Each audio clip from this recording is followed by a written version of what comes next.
30대 중반인데 왜 아직도 아르바이트를 하는가? 왜 한 번도 연애를 해본 적이 없는가? 성 경험이 있는지 없는지까지 태연이 웃으면서 물어봅니다. 나는 누구한테도 폐를 끼치고 있지 않은데 단지 소수라는 이유만으로 다들 내 인생을 쉽게 강간해버립니다. 현대사회니 개인주의니 하면서 무리에 소속되려 하지 않는 인간은 간섭받고 강요당하고 최종적으로는 무리에서 추방당해요. 이 세상은 이물질을 인정하지 않아요. 나는 줄곧 그것 때문에 괴로워해왔어요. 이 내용은 바로 편의점 인간이라는 책에서 나오는 내용이에요. 문장이 꽤 날카롭죠. 편의점 인간이라는 책은 일본 베스트셀러 소설인데요. 저는 주변에서 당연하게 여기던 삶들이 무엇이 있었는지 그리고 내 주변에 어떤 것들이 나에게 영향을 미쳤는지에 대해서 생각해 볼 수 있게 한 책이었어요. 오늘 소개할 책인 편의점 인간은 무라타 사야카가 작가입니다. 처음 본 예시처럼 문장이 꽤나 파격적이고 날것이라서 자극적이면서도 내용의 흡입력이 엄청나기 때문에 금방 읽을 수 있었던 책입니다. 오늘은 당연한 삶과 내 주변의 상황에 대해서 함께 생각해보며 내가 좋은 쪽으로 변할 수 있는 방법까지 함께 생각해보도록 해요. 30대가 되니 정말 많은 변화가 생긴 것 같아요. 주변에 보면 일을 하는 친구도 있고 이제는 아이를 낳고 일을 그만둔 친구들도 있어요. 그리고 결혼을 할 친구들, 아이를 낳은 친구들 등 일, 결혼, 아이라는 큰 틀의 조건에 따라서 삶의 형태가 매우 많이 달라지더라고요. 저는 어렸을 때 부모님 사이가 안 좋아서 외로움을 많이 탔거든요. 그래서 어렸을 적 친구들과 정말 늙을 때까지 그때 그 우정을 유지하려고 엄청 노력하며 살았었어요. 근데 요즘은 정말 삶의 형태가 많이 바뀌다 보니 자연스럽게 멀어지는 친구들이 생기더라고요. 여러분은 당연하게 생각하고 있는 20대, 30대, 40대의 모습이나 편견이 있나요?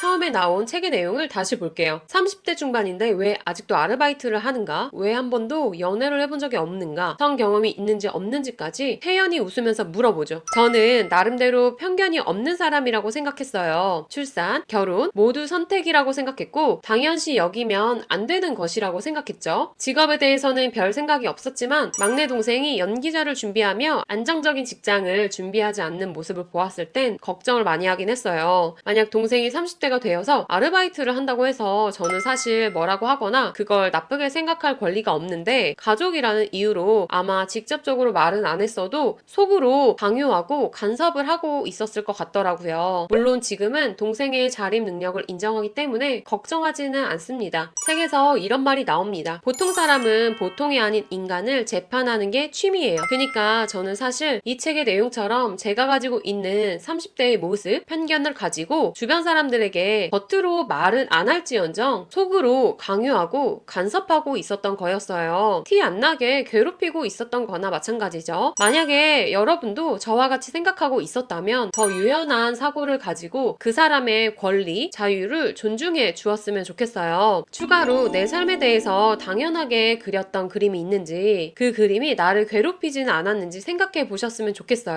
저는 어렸을 때부터 저의 결혼을 너무 당연하게 생각했어요. 그것도 20대에 하는 게 꿈이었어요. 그렇다 보니까 그 당시에 저와 맞지 않는 사람이랑 결혼할 뻔했습니다. 양가 부모님까지 배웠었는데 결혼하지 않게 되었죠. 제가 당연하게 그린 그림이 저를 괴롭힌 경우였어요. 여러분도 혹시 당연하게 생각하는 삶이 있다면 그 당연한 삶이 나를 괴롭히지 않았는지 생각해 보세요. 편의점 인간이라는 책에서는 감정이 없는 여자가 주인공이에요. 그 여자 주인공은 직장 생활 경험 없이 20대 때부터 쭉 편의점에서 아르바이트를 하는데요. 이렇게 얘기합니다. 세상은 석기 시대인지도 몰라요. 무리에 필요 없는 인간은 박해받고 사람들이 멀리하죠. 편의점에 계속 있으려면 제복을 입고 매뉴얼대로 행동하면 돼요. 보통 사람이라는 거죽을 쓰고 그 매뉴얼대로 행동하면 무리에서 쫓겨나지 않고 방해자로 취급당하지도 않아요.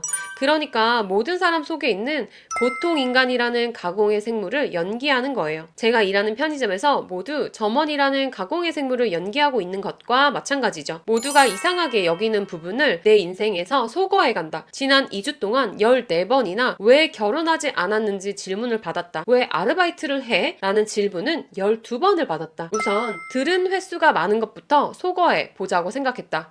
이 감정 없는 여자 주인공이 보통 인간으로 살아가기 위해서 고군분투하는 모습을 보며 좀 무섭기도 했습니다. 뭐랄까요? 우리 인생을 잘 표현했으나 너무 기계적이고 차가웠다고 해야 할까요? 사실 그렇잖아요. 우리도 보통 인간으로 살아가기 위해서 애쓰지 않나요? 여러분은 나에게 보통이 아니라고 생각하는 특별한 또는 특이한 부분이 있나요? 저는 남들 눈치를 많이 보면서 살아와서 그런지 벌써 보통 사람 패치가 다 되었는지 내가 특별한 부분이 있었나? 특이한 부분이 있었나? 라는 생각이 들더라고요. 한편으로는 슬프죠. 무리에 조용히 섞여 살기 위해 나의 특별한 부분을 없애려고 하니까요. 직장에서 일하면서 제가 점점 말이 없어지는 거예요. 여러 책을 보며 지혜로운 사람은 말을 아껴서 한다 라는 말도 들었고, 말을 하는 것에 많은 에너지가 들 뿐더러 좋은 말에서 좋은 에너지가 생긴다는 것을 알았어요. 그러면서 긍정적인 말 위주로 하려고 하고 가벼운 농담도 골라서 하려다 보니까 내가 좀 이상한가? 남들은 가볍게 농담도 잘하고 자기 얘기도 잘 꺼내는데 내가 너무 거리를 두나? 이런 생각이 들더라고요. 책 내용처럼 저도 보통 인간이라는 기준을 스스로 만들고 보통 인간이라는 가공의 생물을 연기하기 위해서 고민을 많이 했던 것 같아요. 나름 스트레스도 받았어요. 이 책을 보니 굳이 보통 사람으로 살 필요가 없다라는 것을 느꼈어요. 보통 사람으로 산다는 것은 정말 무미건조하고 아무 색깔 없는 사람이라는 느낌을 받았거든요. 오히려 내가 가진 특이한 부분, 특별한 부분을 어느 정도 고수하는 것이 더 매력 있는 사람이라는 것을 느낄 수 있었어요. 여러분도 내가 특이한 것이 있었다면 한번 떠올려 보시고 그 특이한 점, 특별한 점을 더 뿌듯하게 생각하고 아껴주셨으면 좋겠습니다. 저처럼 보통 사람이 되려고 스트레스 받지 않으셨으면 좋겠어요.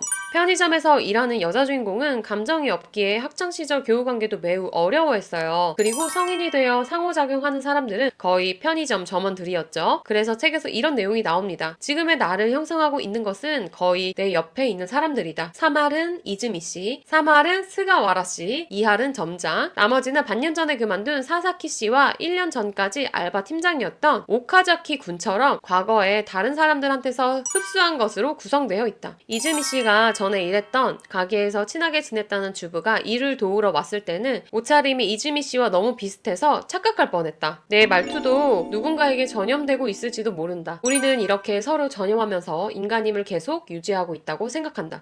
여러분의 말투, 옷, 행동은 어디에서 전염되었나요? 내 자신이 누군가에게 전염되어 만들어졌다고 생각하니까 좀 소름 돋지 않아요? 저도 이 책을 보고 나도 전염되었나? 라고 생각했거든요. 저는 나름 전염되지 않으려고 몸부림치던 편이라고 생각했어요. 근데 학창 시절을 떠올려 보니 친구들과 옷이나 말투, 행동 모든 게 닮아 있었더라고요. 그리고 다시 생각해 보니까 인정하기 싫었지만 직업 생활하면서 만난 사람들의 분위기에 저도 전염되어 있더라고요. 약간은 사무적인 태도, 예의를 늘 차리려는 행동이 전염되었다라고 생각을 했네요. 그래요. 우리는 주변 사람들에게 전염되면서 살아가고 있어요. 근데 이왕이면 내가 원하는 모습으로 전염되면 좋겠죠. 그래서 전염되고 싶은 사람이 있는지, 태도, 옷차림, 말투, 배우고 싶은 사람이 있는지 생각해보세요. 요즘은 세상이 좋아져서 유튜브로 내가 원하는 연예인이든 인플루언서든 그냥 일반인이든 닮고 싶은 사람을 자주 영상으로라도 접할 수 있잖아요. 아무튼 그래서 예전보다 롤모델을 더 자주 접할 수 있는 환경이 되었다고 생각해요. 저는 배우 이시영님의 도전적인 태도와 최현경 아나운서의 똑부러진 삶의 태도와 말투에 전염되고 싶다는 생각을 했습니다.